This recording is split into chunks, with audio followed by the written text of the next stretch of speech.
A lot of hype for Baylor going into the 2025 football season. Not as much with TCU, but are they actually the same team?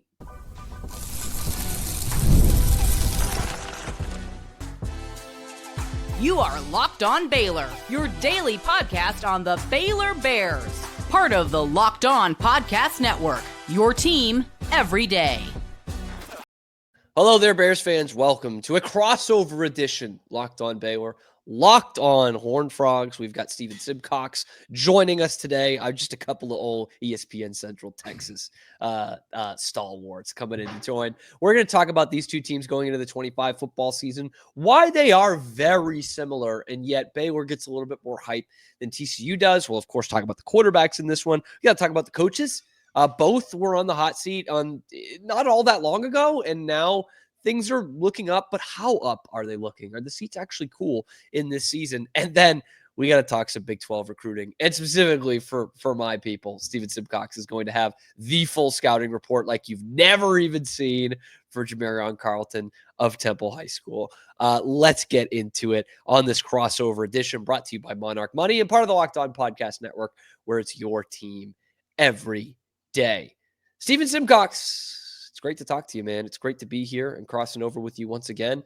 I'll ask you the question that I posed in the cold open. Like, we've talked about Baylor's hype going into this season, and you look at TCU and there's not as much hype there. There's kind of that in the middle in this conference, which in this conference means you could probably win the conference title. But there's a ton of the DNA the same between these two teams. Is that the way that you and the Horned Frog fans are looking at it? It feels very similar to when we talked during the season, and we were both kind of like, okay, these teams are kind of turning it around. Both of them had very rough. I mean, I wouldn't even say like start would be a little generous. It was kind of like in the middle of the season. Both of them were scuffling around, and there was talk about, okay, is this the end of these coaching tenures? But they found their footing. And I mean, besides the fact that Baylor won by a field goal at home, I don't see a lot that separates these two teams. You both have returning quarterbacks that people are excited about. Sawyer Robertson and Josh Hoover put up great numbers. I'd give an edge to Baylor in the running game. I'm very intrigued by this Baylor defense in year two of Dave Aranda being the guy calling the plays. TCU has their second-year defense coordinator in Andy Avalos, and they're excited about, taking a step forward. But yeah, Cam, I feel like in the second half of the season, I don't necessarily blame people for this, but after TCU fell on their face against Houston on a Friday night, everybody kind of tuned out on a national scale. And quietly, I mean, yeah, it was against teams that they should have beaten, but the way they played through the first 6 games, I don't think I had it marked down that they could beat Cincinnati on the road or, take down Oklahoma State and Arizona back-to-back games at home very handily. They play with a lot of confidence. The bowl game was what it was. They went to New Mexico. They played Louisiana. They handled their business there. And they've been building towards this for a few years now. Sonny Dykes, they've been spending their money and their resources towards continuity, trying to keep this core group together. They weren't super active in the portal, but I like the additions they have. And I've been pretty adamant in saying, hey, this is the year that they've Sonny had 2 seasons after that crazy college football playoff win where they were kind of in no man's land. They've been building towards this. So if they don't play in Arlington, I think it's a disappointment. I think that's fair to say, even if nobody else outside of Fort Worth really feels those expectations. For Baylor, they find Sawyer Robertson. I mean, Cam, I remember when he signed, it was like, okay, I guess this guy's going to be comfortable holding a clipboard because it was a bit of a disappointment, actually, yeah. I would say. There was some promise there, but you remember Blake Shapen's coming off a down year, and there are Baylor fans saying, go out and get a starting quarterback. And even Alan Bowman came to visit, and that was kind of the name. Sawyer Robertson wasn't that. So it's kind of crazy how far it's come since then. No, and he took the team by storm. It was obvious, when he stepped in, it was his team and not DeQuan Finn's. So now, they're kind of hovering around, I feel like 4th or 5th on a lot of these projections. Do you think this is a Big 12 championship caliber type team? I do. I really do. And it's kind of been this weird like waxing and waning in the off season, where I think after the regular season, a lot of people were thinking like Baylor's going to be a player like the next couple of years. Like they, with the great offense and the 6 wins in a row. And then, Tech does their thing in the portal. People see how many guys are coming back for Arizona State. And, man, nobody loves a team more in the offseason than analysts love Kansas State in the offseason. And I like him too. It's because they don't know anybody on that roster. They know Avery Johnson. They just assume it's like, okay, well, they probably have a good offensive line and run game. So right. And they're probably bringing a lot of guys back. Like, that's just kind of fill in the hole, and they're usually pretty good. So there is reputation there. Yes, I really do. I think Baylor has no excuse to not be in that mix, with how many guys you bring back, 14, 15 guys from a team last year that, they don't make the season 6 games, but if they extended the season by another month, that was a team that could have been making a real college football playoff run the way they were playing. And again, I know it doesn't work that way, but with how much you got back, especially at the premium positions, man, like I know there's more to the game than this, but quarterback, running back, receiver, kick return, like you bring back a linebacker, you bring back all Big 12 caliber guys who played a lot of football games. Baylor hasn't had that in a couple of years here, like guys who played a lot of games that are actually of good quality. Baylor hasn't had that in a while. So I feel it like you've got to be in that mix. And we think it's going to be very competitive at the top of this conference, but it feels like maybe even more than just in the mix, like playing in that Big 12 championship game. It feels like we're on kind of a similar wavelength here, even though the analysts might not see it that way. Other analysts, not us. And I also think, Sam Leavitt and Avery Johnson are kind of the darlings of like, okay, Leavitt won a Big 12 title. He was really good in that game against Texas, but Cam Scadaboo was the engine there. I've been intrigued by the Sawyer Robertson, Josh Hoover. I wouldn't say it's like a debate, but it does feel like a lot of people give the nod to Sawyer as kind of the dude who should get more attention going into the season. Let me lay this on you, Cam. Josh Hoover threw for like 4,000 yards with essentially no running game. Like midway through the year, we were just like, Savion Williams, please run the Wildcat, and hopefully that works. And thankfully it did. But he was doing this with his arm. And I think Sawyer did some great things, but when I remember that Baylor TCU game, the thing that gives me nightmares was Bryson Washington getting downhill, making plays, breaking off runs. Is it possible that while he's good, talking about Sawyer Robertson, the real key is Baylor's run game? And in the case of Josh Hoover, like you got a dude who's doing this with his arm with less help in that regard. Yes, what you're saying is true. And you saw it in the bowl game. Bryson Washington goes out in the first quarter, and they put up points. Sawyer Robertson throws for like 500 yards in that game, but it's not the same offense. It's just not. And that's why I've been sticking up for Josh Hoover quite a bit in this offseason, which makes me feel icky. But I'm like, this guy did it with no kind of deception from that offense. It's your golden right arm, kid. Let's see what you got here.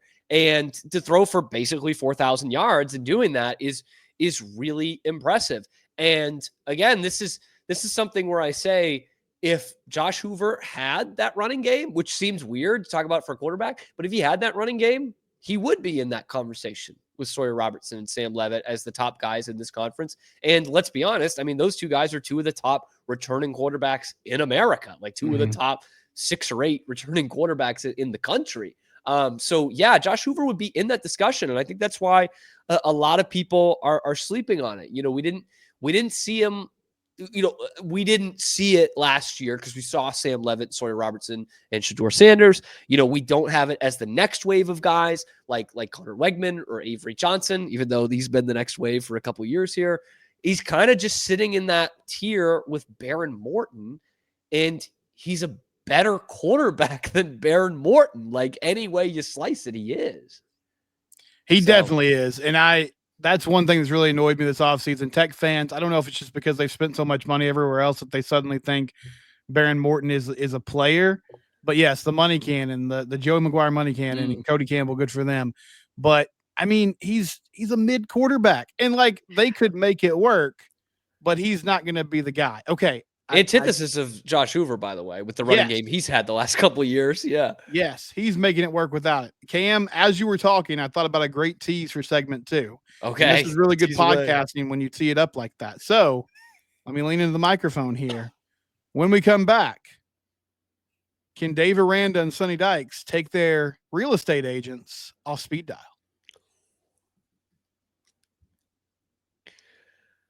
But first, a word from our sponsor of today's episode, which is, of course, Monarch Money. Ever wish managing your money felt easier? I know I do. Texas Tech sure does. They're spending all this money and they're behind Baylor in the recruiting rankings. With Monarch Money, it can be easier, Tech. Whether you're growing your savings or planning a big purchase, Monarch puts you in the driver's seat. It's like having your own personal CFO, giving you full visibility and control over your finances. Okay. Monarch is more than just a budgeting app. It's a complete financial command center. You can track all your accounts, investments, and spending in one place. So in addition to managing your money, you're also building wealth. My favorite part about it, you don't have to go 6 or 7 different ways, man. Everything else in your life, whether it's shopping or streaming, you've got to have all these different apps. You got to, some of you have to have an app to use the freaking washing machine. Okay, one app for Monarch Money. All your spending is right there in one place. Shared accounts, personal accounts, it's all right there. So take control of finances with Monarch Money. Use the code LOCKEDONCOLLEGE at monarchmoney.com for 50% off your first year. That's monarchmoney.com, code LOCKEDON, COLLEGE, for a whole half off your first year. Bringing it back on this Locked On Baylor, Locked On Horned Frogs crossover here. Cam Stuart, Steven Simcox, who gave an excellent tease going into that break. My word. They're going to clip that and teach that in podcast school, podcast university. University, PU. I'm an esteemed alum of. Yes. Podcast, audio, YouTube university. But let's look at the coaches, because this is something else we talked about the last time we talked during the season. Of like, we're still in kind of the middle ground with these coaches. It certainly looked like Dave Aranda was going to be canned at the end of the 2023 season. He survived halfway through 24. I think a lot of people were ready for him to go again. Sonny Dykes, the whole blow up with the Iron Skillet game, getting tossed out against SMU. And that seemed like a moment, right? That seemed like a moment where a lot of TCU fans were saying what you kind of implied in the first segment there of like, look, we've gone in reverse since going to the national championship game. And obviously there's not much progress after that, but like we've lost any magic we had from that. This thing is going in the wrong direction. And quietly, because they don't have a 6-game winning streak, TCU kind of more or less turns it around to get to 8-4 throughout the end of the year. So we'll start with the Sonny Dykes side of this thing, Steven. Is that a cool throne rather than a hot seat as we go into 2025? I think it's a cool throne. It's always funny, Cam, when we talk about like coaches and their personalities, and it really just comes down to like if they're winning or not, right? I mean, in that first season, you know, Sonny's kind of like this aw shucks guy, and he's the polar opposite of the paranoid Gary Patterson, who was just ready to yell at anyone and everyone and had a chip on his shoulder. And I mean, it worked for a long time, but that first year it was like, oh man, Sonny, like the team is just responding to this new kind of camp counselor vibe, and he's so positive and everybody loves him. And then when the losing started, it's like, well, you can't trust this guy to, you know, peel the paint off the walls at halftime or do something like that. And I think with Dave, there were all these profiles after that Big 12 championship win of like the silent Jedi, the silent assassin, just sort of moseying around the sidelines, just pulling the right strings. And then when they started losing, it's like, we don't want to hear about you reading the Velveteen Rabbit or whatever weird children's books you associate with beating Texas. Like suddenly this is a detriment. But I think things have turned back. He sort of stabilized it. Now, I will say, I still feel like we're a 1-year blow up away from ushering this guy out. Like if they end up 4-8, 5-7, barring any major injuries, I do believe this is a very different conversation, Cam. But yes, I think he has bought himself some time. Dave Aranda talked himself back into a job. Like he went to Mac Rhodes' office and binder in hand. He was like, hey, what if we did this again? I'll fire my OC. I'll take over the play calling for the DC. has he done enough to, get a little bit more on the leash there? Yeah, he has. He has, man. And what's funny is talking about that Sonny Dyke side of things. They're obviously very different personality wise, but kind of the same gripes of like Mhm. when the team's down by 2 touchdowns at halftime, you're not going to hear a ton of yelling in the Right, locker yeah. room. And it's for 2 different reasons there. But yeah, I think I've talked about that a lot recently when talking about recruiting is that Dave Aranda kind of laid out a plan. We don't know exactly what that plan was, but the kind of emphasis was, a new staff in here, which was the second or third time he had done that. And it's like, okay, how many, like, who else's fault is it now, Dave? You know what I mean? But that they were going to attack the transfer portal, which they did. They got a bunch of plug and play starters for last year, high impact guys. And we're going to change recruiting. Like, we've got to get better at recruiting. Like, wow, the light bulb went off his head in year 4 that you need to recruit well to do well in college football. And since then, they finished top 3 in the Big 12 in last season's rankings. Of course, TCU up at number 1, I'll admit. And then right now they are cooking. There is on as good a run in recruiting as they have in probably a decade, maybe more. Like, they are really, really doing well right now. And that's kind of like where I think even still he's winning some fans back, because it was not a consensus when they got to bowl eligibility last year, because I think a lot of people were saying before the 24 season, like, got to get to a bowl game. If the guy didn't get to a bowl game, we're done here. And then they start 2-4 and they beat West Virginia and they get to bowl eligibility. And Baylor basically announces that night that, okay, Dave's here to stay. We're keeping him. And I had a lot of people in the comment section the weeks after that of like, why? Why is that just like, we've got a really good team here all of a sudden, and now the standard is still that. Like, we're not raising the standard. We don't know. Like, this guy could crash out in the last 2 games and they're 6-6. And why are we happy with that? And I totally get that. I'm okay with him sticking around at this point as a guy who really wanted him fired at the end of 23. But like, I totally understand that. And I think it does come into that same mentality going into this year that I think a lot of TCU fans are at, which you just described of like, there's expectations this year. And we're good right now. Like, I'm not looking over your shoulder every day right now, but if there's no major injury and we're 7-5, that can't be good enough. Like, that cannot be the standard that we're setting. And I'm sure it's got to be. I mean, you mentioned 5-7, 4-8, but I think a 7-5 is going to be a disappointment too, right? I would think so. I think it's also, and it might be unfair, but it's just a reality, Cam.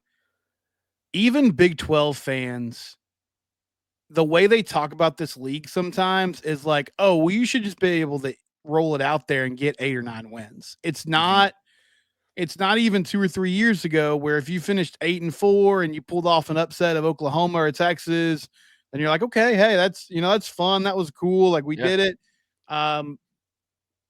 Even though I don't think like people mean to be disrespectful, I just feel like they look at the schedule and like, okay, we should win 9 or 10 games each and every year. Well, there's 16 teams. Not everybody's going to do that. Yeah. But yes, I would agree with you. I feel like TCU, again, they've been building towards this. This has kind of been the year that unofficially they've set their sights on really pushing the gas pedal down again and getting to the championship game. So that has to be the expectation. Dave, for like a laid back guy, has surprisingly been through a lot of assistants.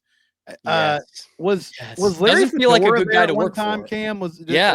Okay. Yeah, Larry Fedora was the first OC when he was there, and then they had Jeff Grimes. Is Spavital? I mean, is he? I know he did the head coaching thing. Is this a guy that you think is here for the long term? Is this like the next time somebody comes calling, I'm taking a job? What's your read on that? I don't think he's here for the long term. Okay, I don't, and it's kind of that good problem to have. In fact, I'm surprised we didn't hear more buzz around his name this year as maybe even an offensive coordinator somewhere else. Maybe he is holding out to be a head coach again. And we've seen that a lot more at the pro level, I think, than the college level. Those guys who their second job, it kind of takes off. And you learned your lesson the first time. So I don't think he will be here long term, but in a good way of that they'll have a good defense, or excuse me, good offense again, and they're not going to move off Dave Aranda. So I think that's probably how it works out. I'm a huge Jake Spavital fan, man. And we thought that way about TCU's current offensive coordinator years and years ago of borrowed time, man. He's going to be a head coach at any minute somewhere else. But it seems like Kendall might have found a home there. I think he has. And, He's bringing in Baylor guys too, Steven. That wide receiver group better be pretty good this year. It's basically the old Baylor staff. I mean, it's crazy, man. It's bizarro. Carlton Buckles left, but he was there for a little bit. They just brought in Randy Clements this offseason. So they're getting the band back together. I had this kind of unofficial take. I say that because it's not like I was talking about it all the time, but I felt like, and I say this rightly so, like Art obviously got banished forever. Mm-hmm. And I think those assistants, it just kind of felt like, okay, these guys will get jobs, but they're never going to be head coaches. But Jeff Lebby, I mean, he got the gig. I still think Kendall's name is going to keep him from ever having a head coaching job. Like, that's just what I believe personally. But maybe I'm wrong about that. He's back in Texas. Like, he knows Sonny.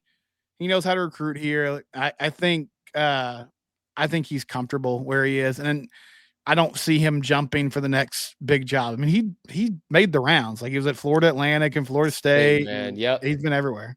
And you kind of have your window, and right. And again, that's kind of like you said. It's maybe a mutual decision that window's closed. Mm-hmm. Like Kendall, like, you know what? I don't want to go through that. Even that headache.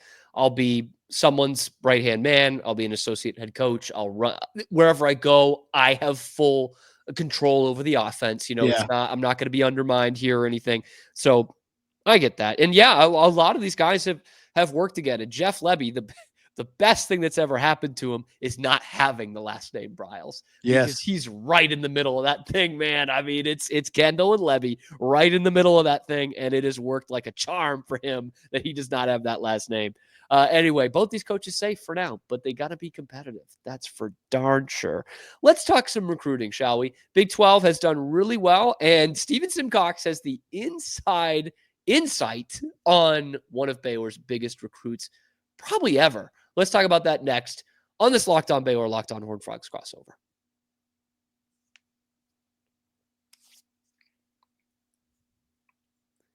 All right, Steven, as much as I want you to physically do this, you don't have to.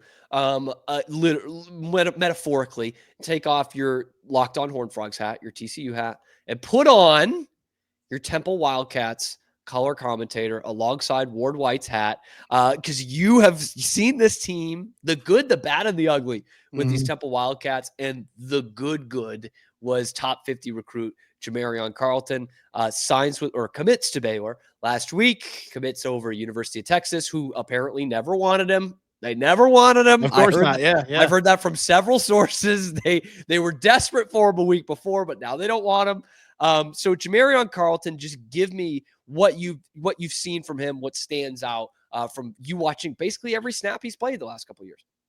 Well, the first thing is, and Cam, I think you'll understand this better than most, but because you've been in different states, the facilities in Texas high school football and just the amount of development that those guys put into the players is so insane. And so I say that to say, like, even amongst the highest of the top of the top, 6A level in high school football, when you're walking around in warmups, like first dude off the bus type of guy, this is him. Carlton is that type of dude.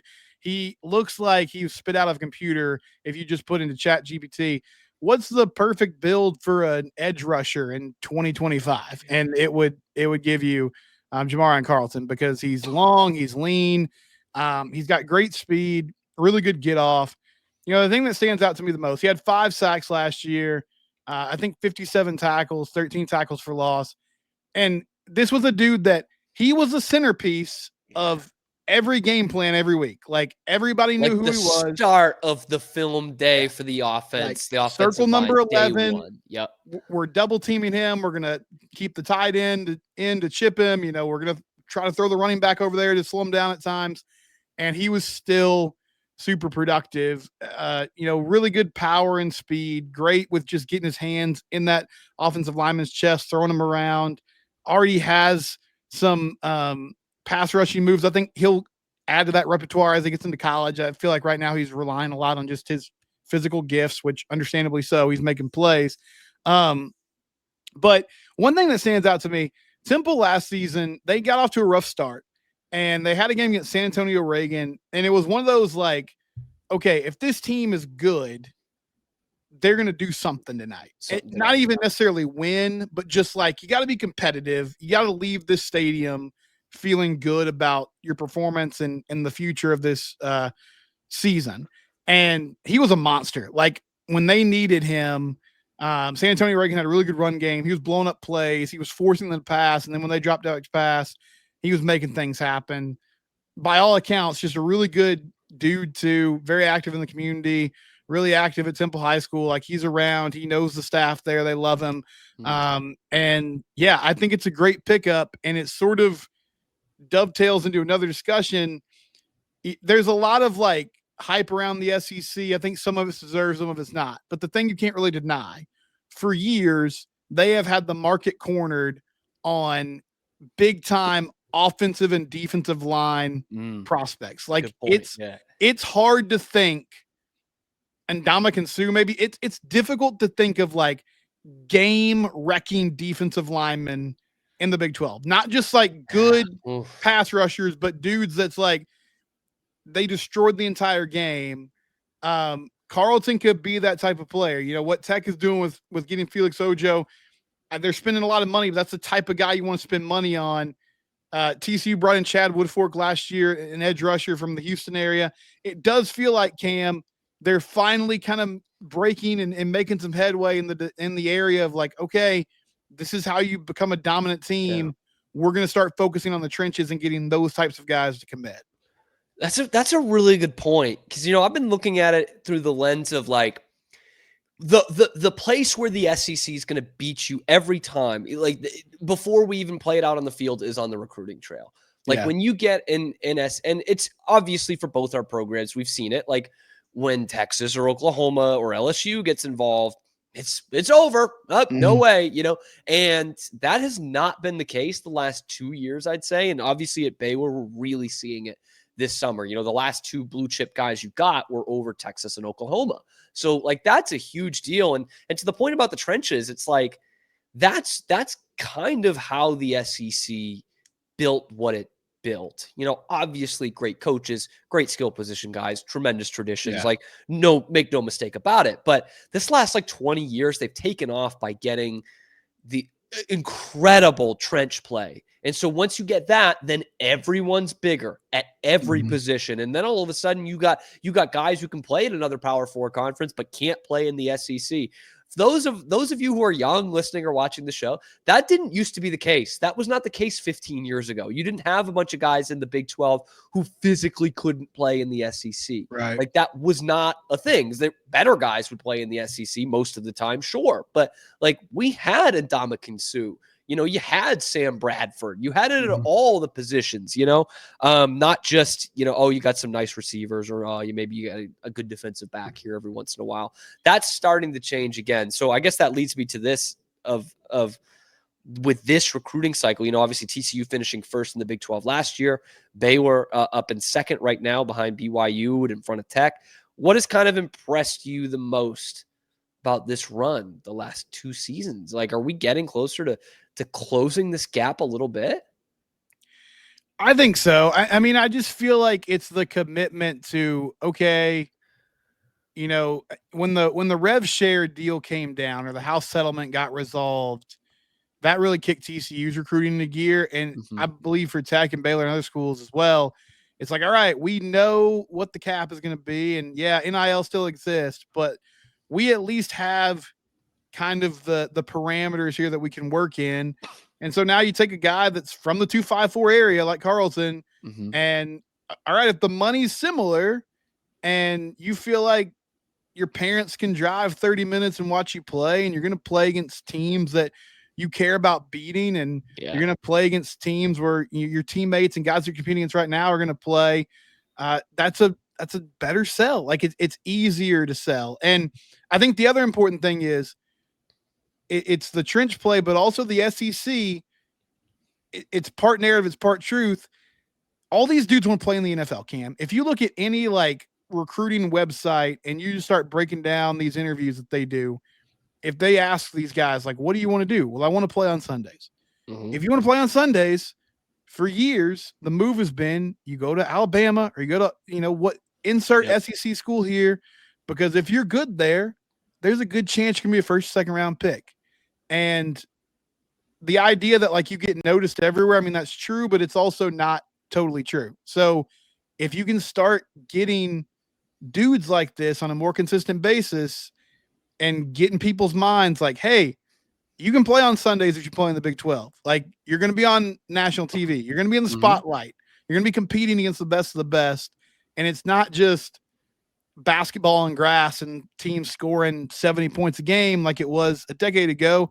By the way, the SEC started doing that, and suddenly it was really cool. We did that, and it was like the worst thing that ever happened to football. Right, you couldn't take these teams seriously. Can't, Mike Leach. Everybody loves Mike Leach now. He was like an affront to the sport for a long time, and now it's like literally everything in the sport comes from him. Like his coaching tree is insane, but when he was doing it at Texas Tech, it was a bad thing. Anyway, that's you're exactly right though. Like that's again, for some of you who are pretty young, it might sound weird, but that is what it was. Like, it just comes back to if you start building the idea that this is a premier conference where you're going to compete against some of the best, that's going to draw more attention. It's going to help you get more players in the fold.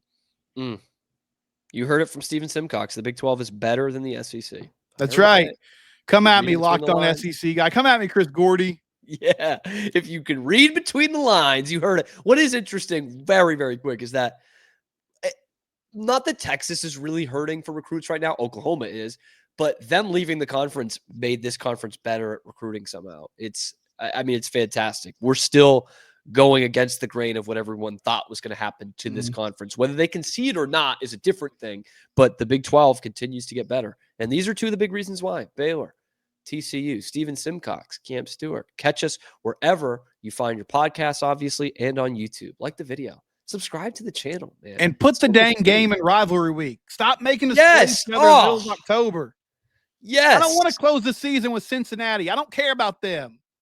Oh, you're so spot on. And to all the people who are going to inevitably say, oh, that's not going to compete with the Iron Bowl. Just shut up. Neither can the Egg Bowl, and we do it anyway. Neither can the Apple Cup. Neither can, whatever, Paul Bunyan's Axe or whatever these stupid ones are. And they do it anyway. If you put it on this week, then people agree, oh, it does mean something. Blue Bonnet Battle, baby. Can't get enough of it. Anyway, like, subscribe, find us wherever you find your podcast. Thank you for making it your first listen today and every day. And we will see you on the next one. Locked On Baylor, Locked On Horned Frogs, little crossover.